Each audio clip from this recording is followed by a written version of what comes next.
Bienvenidos a este objeto de aprendizaje. Mi nombre es Víctor Yepes y soy profesor del Departamento de Ingeniería de la Construcción de la Universidad Politécnica de Valencia.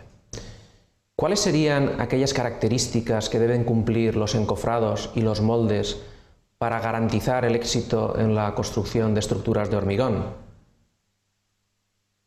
Los objetivos de este objeto son, en primer lugar, explicar las características básicas de los encofrados y los moldes y, en segundo lugar, describir la influencia de los distintos materiales en el comportamiento de los encofrados. Para ello hemos dividido el contenido en tres partes: la primera de características de encofrados y moldes, la segunda partes de un encofrado y, en tercer lugar, los materiales para encofrados. Hablamos de encofrado cuando hablamos del moldeo in situ, es decir, en obra, de hormigones y morteros, mientras que reservamos la palabra molde para cuando esta actividad se realiza en taller. La misión de un encofrado o un molde es contener y soportar el hormigón fresco hasta su endurecimiento, sin asientos ni deformaciones excesivas, dándole la forma deseada. Es importante, sobre todo desde el punto de vista económico, que estos encofrados sean reutilizables, aunque sean parcialmente, y además que están formados por un bastidor y una superficie de contacto con el hormigón. Es decir, se tratan de unas estructuras, aunque tengan carácter provisional.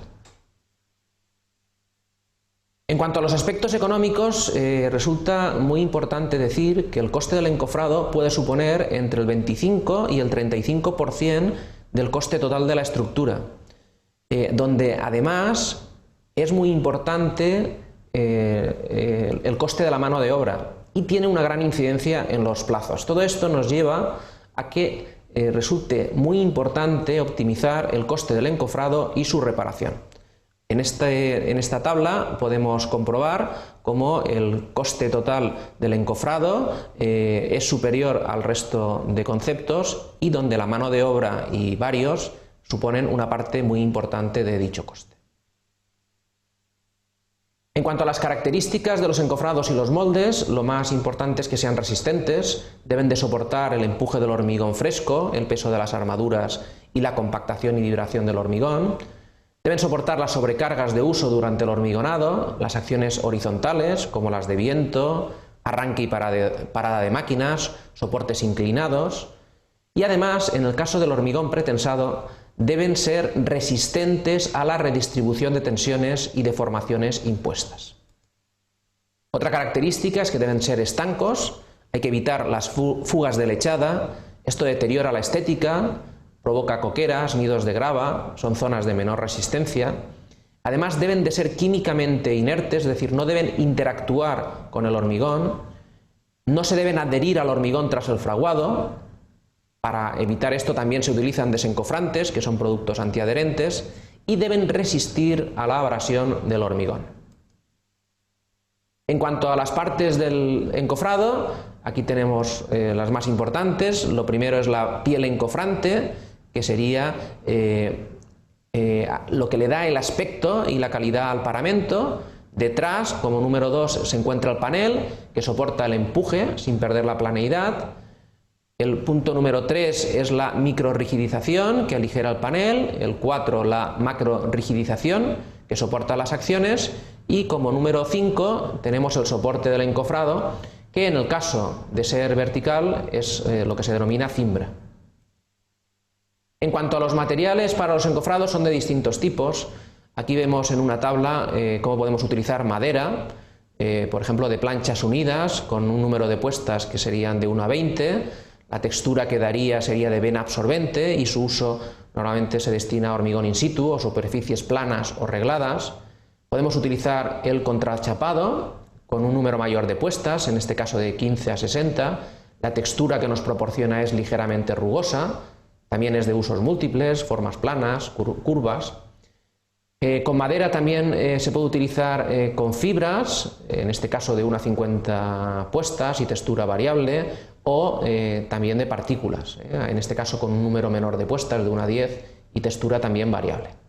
Otros materiales como el plástico o el fibrocemento pueden ser de tipo flexible o rígido, si son rígidos soportan un mayor número de puestas, más de 50, en ambos casos la textura es lisa o rugosa y los usos son múltiples. En estos casos el aspecto, por ejemplo, de la madera con planchas unidas es un aspecto medio a muy bueno, con burbujas poco visibles, calidad variable. El contrachapado a veces nos da juntas torcidas, burbujas considerables, pero dependiendo de la rigidez. Tipo de madera con fibras o partícula, el aspecto que nos da es liso o granulado, a veces juntas, torcidas, y burbujas considerables que también dependen de la rigidez. En el caso de usar plástico o fibrocemento, si son flexibles el aspecto es casi sin juntas, en los rígidos el aspecto es muy limpio, burbujas pueden ser ligeras o ligeras visibles. También podemos utilizar el metal y el hormigón como material para encofrado. En relación al metal, pueden ser de elementos ligeros ensamblables, número de puestas alto, veis que puede ser de 50 a 150, textura lisa, o para elementos pesados monolíticos, el número de puestas puede superar a 100, la textura en este caso puede ser lisa, rugosa o de relieve. En el caso de utilizar hormigón, es un encofrado monolítico pesado, sería el fondo del molde, también admite muchas puestas, más de 100, la textura lisa o ligeramente rugosa y se utiliza sobre todo en prefabricación de cara a vista o con formas desmoldables.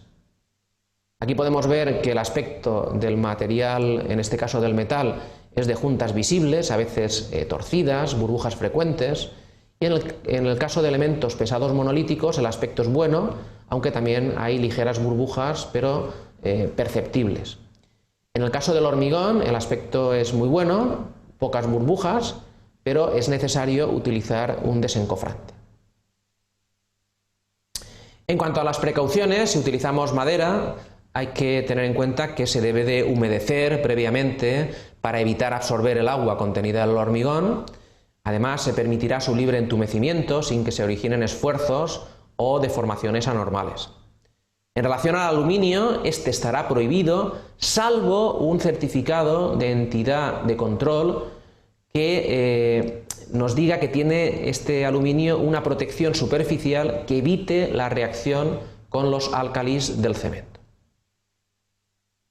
Como conclusiones, podemos decir en primer lugar que los encofrados y los moldes constituyen estructuras auxiliares que influyen fuertemente en la calidad del acabado del hormigón.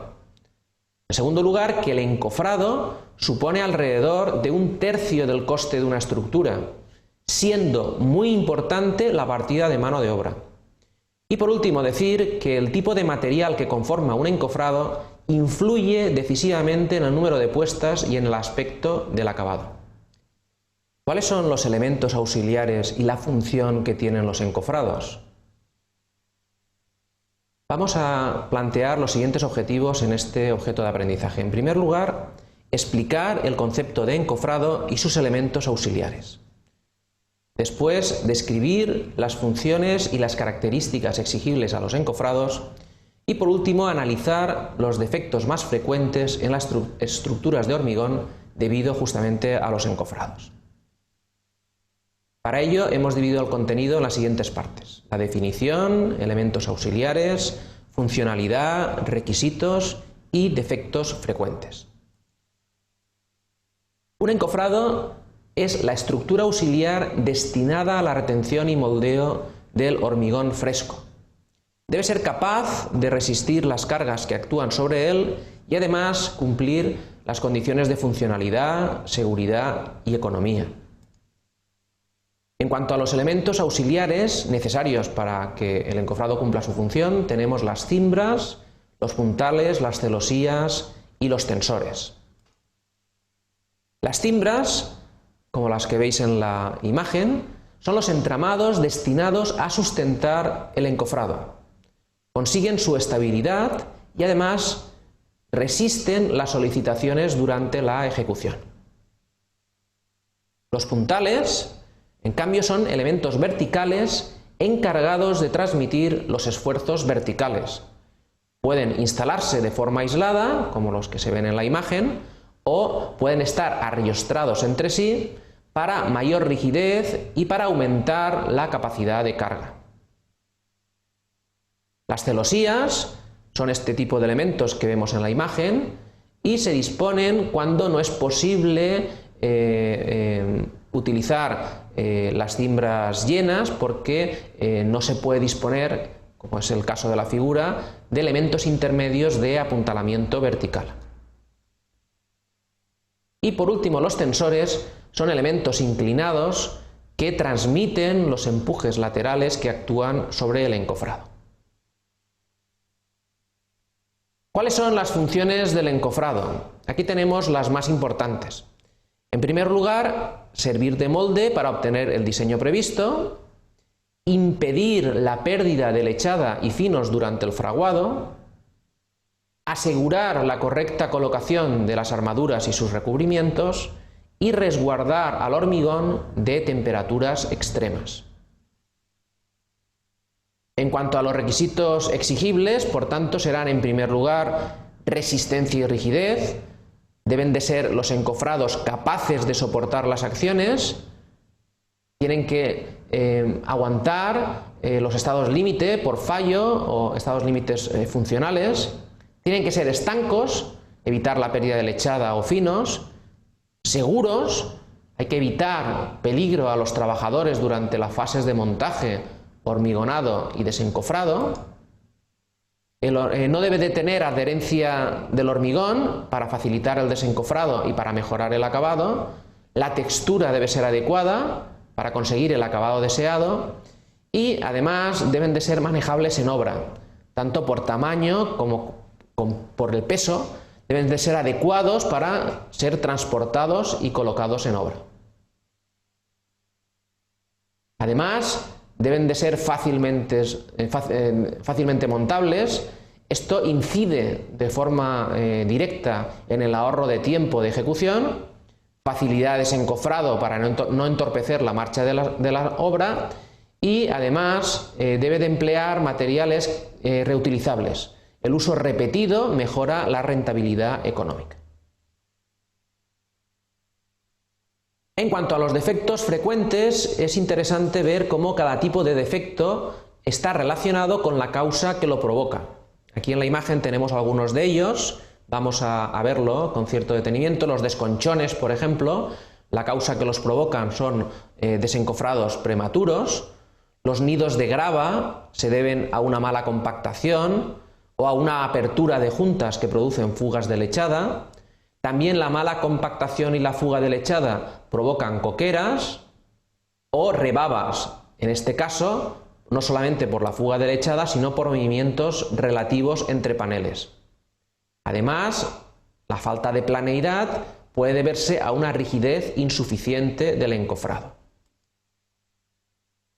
En cuanto a las diferencias de coloración que presenta el hormigón, las causas que lo provocan pueden ser varias. En primer lugar, una piel encofrante inadecuada, o bien que el sellante del grano de la madera a base de pintura sea inadecuado, o un desencofrante incorrecto o mal utilizado, o un encofrado excesivamente impermeable. En cuanto a las desviaciones dimensionales, pueden estar provocadas por un control ineficaz, por una deformabilidad excesiva del encofrado o por holguras y movimientos del soporte. Y en cuanto a las fisuras, pueden deberse a movimientos del encofrado cuando el hormigón es aún joven. Como conclusiones, podríamos decir, en primer lugar, que los encofrados constituyen estructuras auxiliares que deben resistir las acciones durante la construcción y además ser económicamente viables. Para eso deben de ser reutilizables.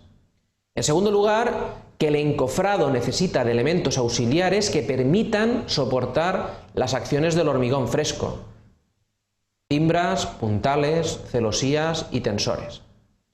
En tercer lugar, para que el encofrado cumpla su misión, debe cumplir características básicas como seguridad, estanqueidad y facilidad de montaje en obra, entre otros.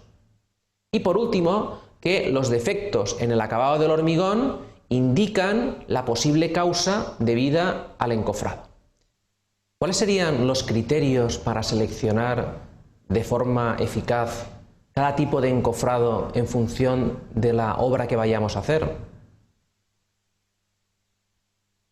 Para responder a esta pregunta vamos a plantear los siguientes objetivos. En primer lugar, explicar los distintos tipos de encofrados atendiendo al número de usos, a los materiales, al acabado y forma de trabajo. Y en segundo lugar, analizar los criterios de selección de los encofrados. Para ello hemos dividido el contenido en 4 partes. Hablaremos de la tipología según el número de usos, la tipología según el acabado, la tipología por disposición y forma de trabajo y, por último, los criterios de selección. Según el número de usos, podemos encontrarnos con encofrados perdidos. Son aquellos que quedan embebidos en el hormigón, a veces tienen función estructural y, como por ejemplo este que tenemos en la imagen, bovedillas cerámicas o incluso de hormigón que podrían utilizarse en un forjado. Pero también es muy habitual encontrarnos con encofrados recuperables, que se pueden retirar tras endurecer el hormigón y que se reutilizan. En función del acabado, es muy importante distinguir encofrados para paramentos vistos o para paramentos ocultos. Además, esto tiene una incidencia muy importante en el coste. Es un coste muy superior en los ocultos. Aquí, por ejemplo, en la imagen tenemos un encofrado realizado con ladrillo para una cimentación, mientras que aquí en la derecha se ha realizado un encofrado con madera de pino, para un paso superior. En cuanto a los materiales, estos son de distintos tipos. Aquí en la izquierda veis un encofrado de madera. Este es un encofrado muy artesanal, el acabado es muy bueno, pero resulta muchas veces excesivo desde el punto de vista económico. A su derecha veis un encofrado de tipo metálico, muy habitual, por ejemplo, en edificación, para encofrar pilares, o encofrados de tipo plástico a la derecha, donde en este caso tenemos casetones que sirven para forjados de tipo reticular. Otro tipo de material podría ser el hormigón. Aquí veis a la izquierda un encofrado de un hormigón donde el propio encofrado forma parte de la estructura. A la derecha veis un encofrado de cartón, en este caso para un pilar de tipo circular, o lo que ya hemos visto en el caso de bovedillas cerámicas para el caso de losas. En cuanto a la disposición y forma de trabajo, tenemos encofrados horizontales, muy típicos en forjados y vigas, como este que veis aquí en la parte inferior, tableros timbrados en la derecha o incluso prefabricados o mixtos. En cuanto a la forma de trabajo, podemos ver también encofrados de tipo vertical. Convencionales serían los de muros y pilares, pero hay algunos especiales como los encofrados trepantes que vemos aquí a la derecha. Cada encofrado se monta sobre una fase anterior ya endurecida, o aquí abajo vemos encofrados deslizantes verticales, donde el encofrado de forma continua va subiendo de forma que permite la realización de, en este caso, estructuras de elevada altura.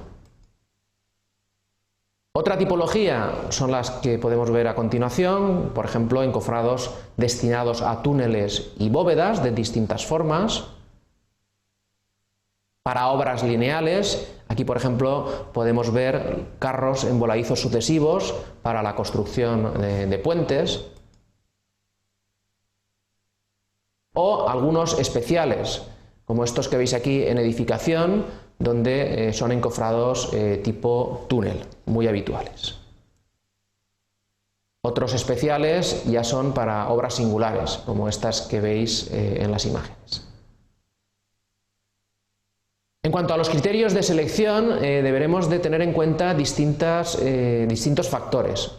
El más importante quizá la seguridad y la economía. En cuanto a la seguridad, el encofrado debe cumplir sus funciones sin poner en riesgo o en peligro a los operarios o a los medios auxiliares, pero es que además deben de ser los encofrados económicos, tanto por su precio de adquisición como por su número de puestas, como si existe o no elementos auxiliares incluidos en el propio encofrado, o si existen o no soluciones estandarizadas. Otro criterio de selección es la resistencia, que es su capacidad de soportar cargas sin sufrir deformaciones, la facilidad de montaje y desmontaje, el número de piezas que tiene el sistema, su tamaño, su peso, sistemas de autocierre, cuñas o pasadores integrados en el propio encofrado. Otro criterio sería el acabado, paramentos lisos y acabado perfecto, si los paneles son adecuados, si se pueden intercambiar dichos paneles. Otros criterios a veces limitantes es la disponibilidad de materiales y distribuidores. Es necesario que existan distribuidores que cumplan con los plazos de suministro y retirada y además que sean capaces de proporcionar o suministrar todas las piezas. Otro aspecto importante es la disponibilidad en obra de medios de transporte y colocación de estos encofrados, como grúas, camiones, etc. Y la durabilidad, es decir, la reutilización del total o de partes del encofrado. Como conclusiones, podremos decir en primer lugar que el número de usos y el acabado exterior influyen decisivamente en el coste económico. En segundo lugar, que la disposición y la forma de trabajo influyen fuertemente en el tipo de encofrado a utilizar. Además, que existen criterios de selección de encofrados que dependen del propio encofrado, como la economía, resistencia, seguridad, pero que sin embargo existen otros criterios muy importantes que dependen de la disponibilidad de materiales y de la disposición de medios de transporte y colocación. ¿Cuáles son los factores que más influyen en la presión del hormigón fresco sobre un encofrado? Para ello vamos a ver en este objeto los siguientes objetivos. En primer lugar, explicar el empuje del hormigón fresco sobre un encofrado. En segundo lugar, analizar los factores influyentes en la presión del hormigón fresco. Y por último, describir un procedimiento simplificado de cálculo. Para ello hemos dividido el contenido en tres partes. En la primera hablaremos de la presión del hormigón fresco sobre un encofrado. En segundo lugar, hablaremos de los factores que influyen en la presión del hormigón fresco y por último hablaremos de la estimación previa del empuje del hormigón fresco. ¿Cuál es la presión del hormigón fresco sobre un encofrado? Depende de la situación. Si nos encontramos en el fondo de losas y vigas, simplemente se trataría de multiplicar el peso específico del hormigón fresco por la altura. Pero cuando se trata del empuje horizontal, suponer que el hormigón es un fluido va a sobreestimar las presiones para alturas superiores a 3 metros. Lo que es cierto es que la presión se bloquea a partir de cierta profundidad límite que depende o bien del fraguado del hormigón, que endurece, o bien del efecto silo, que son fuerzas de fricción tangenciales a la pared. Aquí en el dibujo podemos ver cómo hasta cierta profundidad lo que ocurre es una presión hidrostática del hormigón fresco y a partir de dicha profundidad se bloquea la presión en una presión máxima. A partir de ahí ya no existe presión del hormigón fresco porque o bien se ha endurecido o bien existe el efecto silo. En este esquema podemos ver cómo actuaría el empuje del hormigón fresco. En este caso es un esquema de Martín Palanca. Vemos que existe una presión de tipo hidrostático hasta una profundidad H sub V que depende de la profundidad de vibrado del hormigón. En ese caso la cohesión del hormigón desaparece y se comporta como un fluido. Después de una transición lo que ocurre es que tenemos una presión de tipo granulostático. El hormigón se comporta como un material granular que empuja sobre la pared del encofrado. Sin embargo, a partir de cierta profundidad, la altura límite, lo que existe es un bloqueo de dicha presión en lo que entendemos como presión límite. ¿Qué factores influyen en la presión del hormigón fresco? Existen factores de primer orden, de segundo orden y de tercer orden. Los más importantes serían la velocidad de llenado, el peso específico del hormigón, la profundidad a la que se sumergen los vibradores, la consistencia del hormigón, la temperatura del hormigón, las dimensiones de la sección transversal, el uso de adiciones en elevadas proporciones. En segundo lugar, podríamos hablar del contenido de cemento, del contenido de árido grueso, de la fricción contra las paredes del encofrado, de la relación agua-cemento, del uso de plastificantes o superplastificantes, de la deformación del encofrado, de la potencia de los vibradores o la permeabilidad del encofrado. Existen otros factores que también influyen, aunque de forma menor, como el tipo y tamaño máximo del árido grueso, el uso de retardadores de fraguado, la temperatura ambiente, la forma de la sección transversal, la configuración de armaduras longitudinales, la duración de la vibración o la altura de vertido. Vamos a explicar los más importantes en la medida que influyen en la presión del hormigón fresco. La velocidad ascendente del hormigonado es un factor fundamental. Cuanto más rápido es este hormigonado, mayor altura de hormigón sin fraguar y por tanto una mayor presión. Por tanto, es prioritario limitar la velocidad de llenado. Hay que pensar que los encofrados convencionales soportan entre 60 y 80 kN metro cuadrado.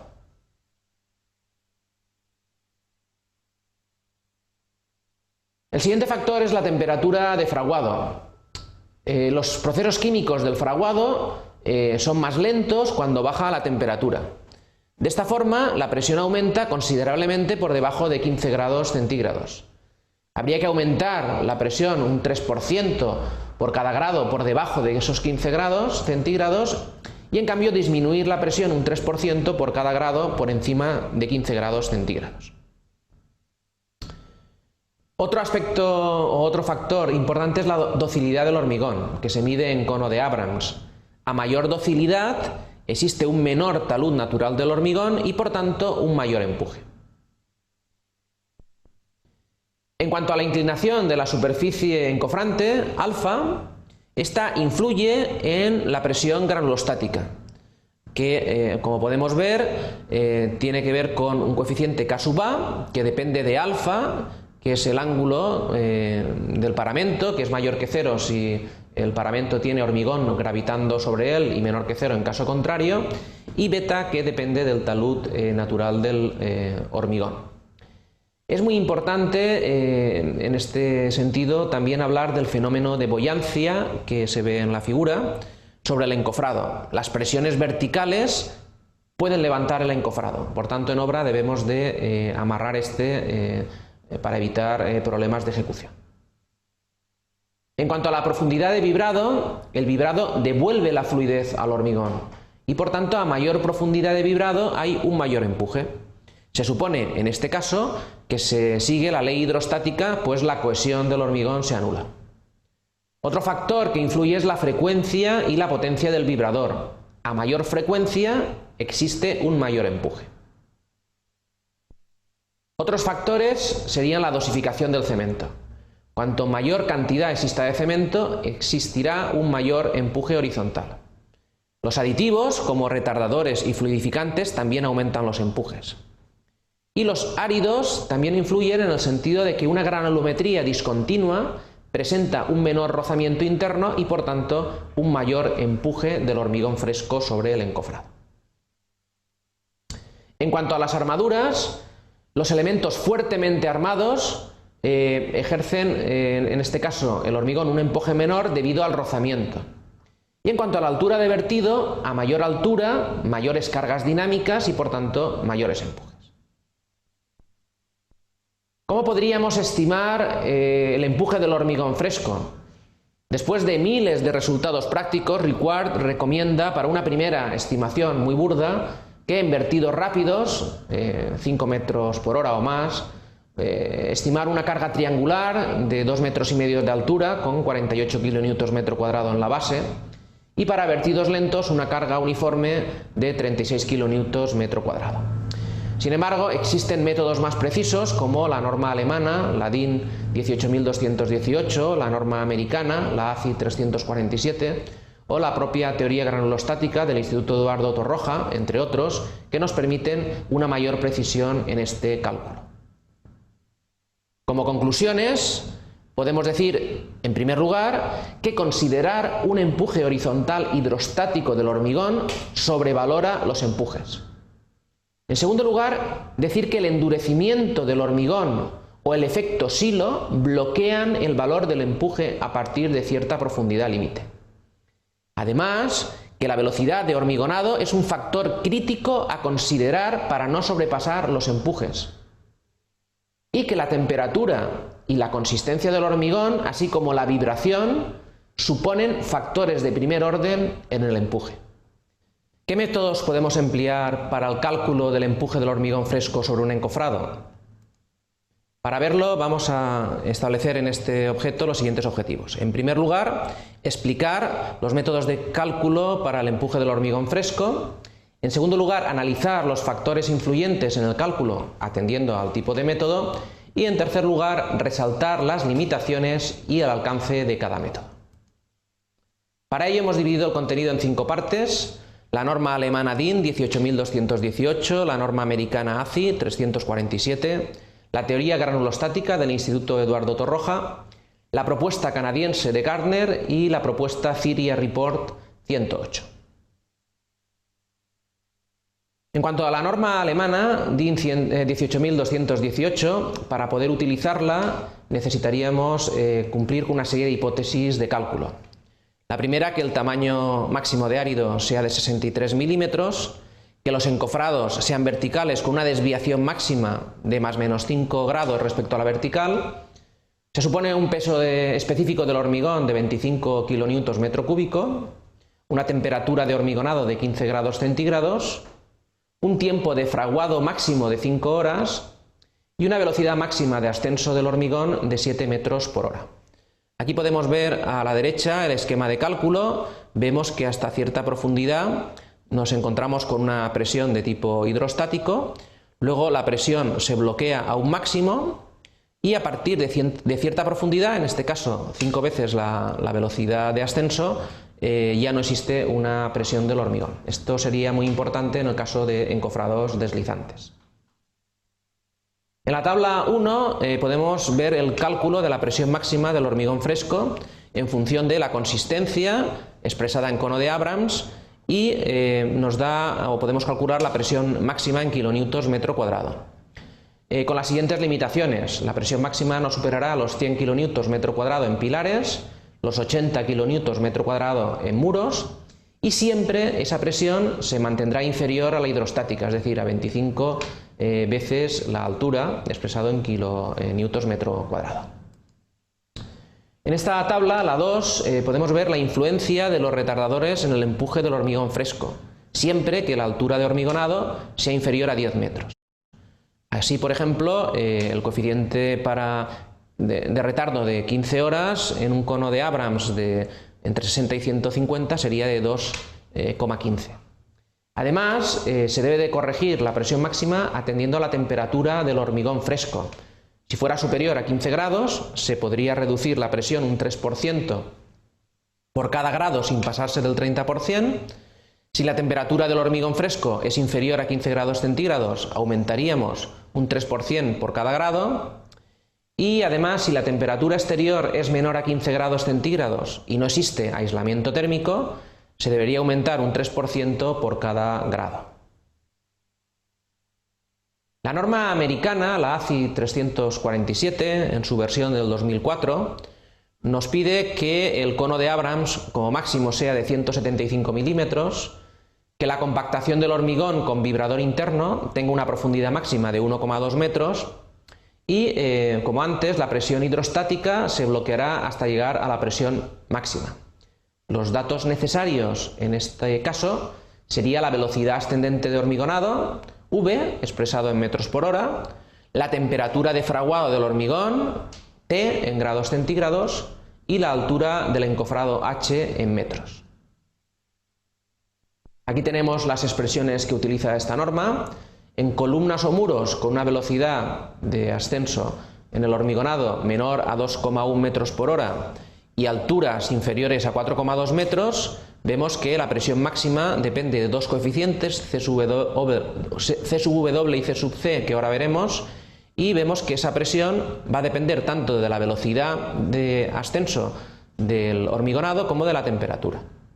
En el caso de muros, si esa velocidad es inferior a 2,1 metros por hora y alturas mayores a 4,2 metros, o bien en el caso en que dicha velocidad de ascenso esté entre 2,1 y 4,5 metros por hora, utilizaríamos esta expresión similar, también con C sub W y C sub C, y atendiendo o dependiendo también de V y de T.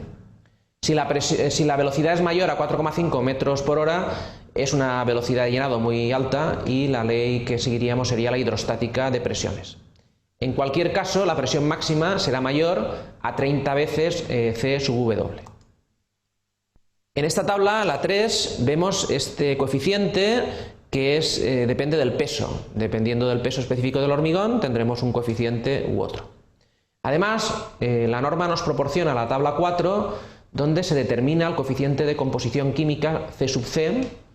Así, para la categoría 1 de esta norma, que sería el tipo 1, tipo 2 o tipo 3, con cualquier aditivo excepto superplastificantes o retardadores o incluso sin aditivos, el coeficiente sería de 1, que podría subir a 1,4 en el caso de otros tipos de cementos compuestos, por ejemplo tipo 4 o tipo 5, que contengan más del 70% de escoria de horno alto o más del 40% de cenizas volantes.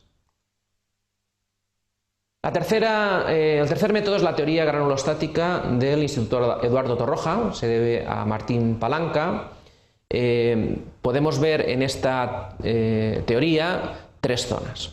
Una primera zona de presión hidrostática, que sería hasta una altura que depende de la profundidad del vibrador, en este caso se anula la cohesión y por tanto el hormigón fresco se comporta como un fluido. A partir de cierta transición aparece una presión granulostática. Esta presión depende de un coeficiente K sub A, también depende del peso específico del hormigón y la altura de encofrado, que llega a un límite. Ese límite va a verse o depende de dos alturas tope, una que depende del efecto silo y otra del endurecimiento del hormigón. A partir de ese momento la presión se bloquea. Aquí tenemos el cálculo de K sub A. Este K sub A depende de alfa, que es la inclinación del paramento encofrante respecto a la vertical, y beta, que depende del talud natural del hormigón. Este se podría calcular con esta expresión atendiendo exclusivamente al asiento de cono de Abrams en milímetro.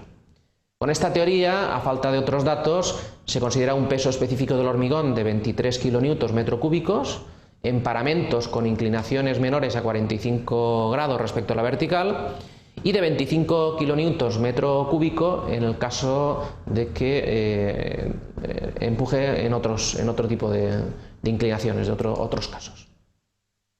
La profundidad límite en función del endurecimiento, H sub 0 sería la altura debida a la vibración más el producto de la velocidad del hormigonado en obra por el tiempo de endurecimiento, que a su vez se puede calcular en función del asiento en cono de Abrams y la temperatura. En cuanto a la profundidad límite por efecto silo, también depende de la temperatura y de el asiento en cono de Abrams, pero el efecto silo se hace depender del espesor mínimo del encofrado y la longitud transversal del encofrado. En cuanto a la propuesta canadiense de Gardner, aquí se introduce una variable dinámica que es la potencia del vibrador. Tendríamos una ley hidrostática hasta una presión límite cuyo valor se puede calcular de esta forma. Es interesante ver cómo aquí hacemos depender de la potencia del vibrador, en este caso en vatios, y otro aspecto interesante es que depende del porcentaje de cenizas volantes o escorias utilizadas en sustitución del cemento. A falta de otros datos, un valor orientativo de la potencia del vibrador sería 1250 vatios y la profundidad de vibrado se puede utilizar medio metro con una vibración interna y 1 metro con vibración externa. En cuanto a la propuesta del CIRIA Report 108, depende de dos coeficientes, C1 y C2. C1 depende del tamaño y la forma del encofrado, para muros 1, para columnas 1,5 y C2 en función del tipo de cemento. Además, este coeficiente K lo hacemos depender de la temperatura. Como conclusiones podemos decir, en primer lugar, que no existe un método universalmente reconocido para calcular el empuje horizontal del hormigón, que todos los métodos suponen una presión hidrostática que se bloquea con una presión límite, que cada metodología supone unas hipótesis de partida que hay que comprobar y que hay que prestar especial atención a la velocidad de vertido, a la consistencia del hormigón, a la existencia de retardantes, a la temperatura y a la presencia de adiciones en el cemento. Muchas gracias.